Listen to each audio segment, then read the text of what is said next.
Mengapa Tuhan Allah seolah membiarkan kita melalui kehidupan yang penuh penderitaan ini sendirian? Penyakit, kecelakaan, perang, bencana alam, dan sebagainya, menjadi seakan-akan tidak diperdulikan. Benarkah demikian? Atau sebenarnya itulah yang lebih baik?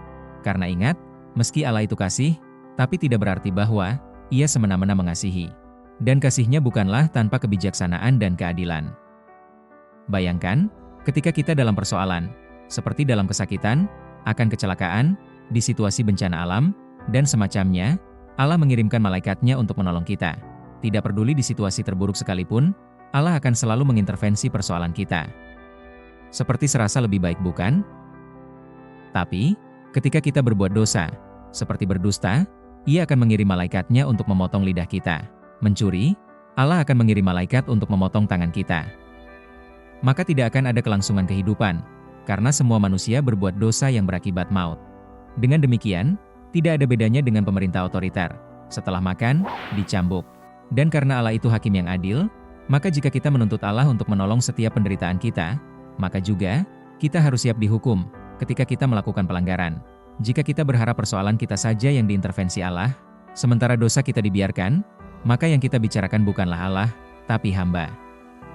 Maka dari itu, adalah lebih baik jika kita sendiri yang menyelesaikan persoalan kita.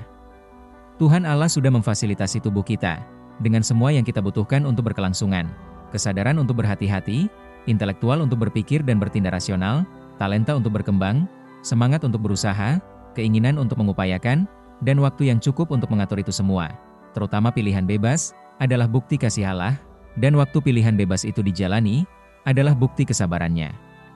Dan Allah tetap mengundang setiap orang untuk datang padanya, melalui satu-satunya jalan, yaitu Kristus. Jadi, pertanyaan tersebut konyol ditanyakan, dan hanyalah gambaran ketidaktahuan manusia, tentang siapa dan bagaimana Tuhan Allah bekerja. Karena orang Kristen sangat mengerti, bahwa setiap persoalan di dalam kehidupannya, merupakan rencana Allah. Dan jika Allah biarkan kita melalui penderitaan, bukan berarti Allah tinggalkan. Dan secara tegas, orang Kristen memilih Kristus sebagai juru selamat, Tuhan Allah pengendali hidup dan mati manusia, dan alam semesta.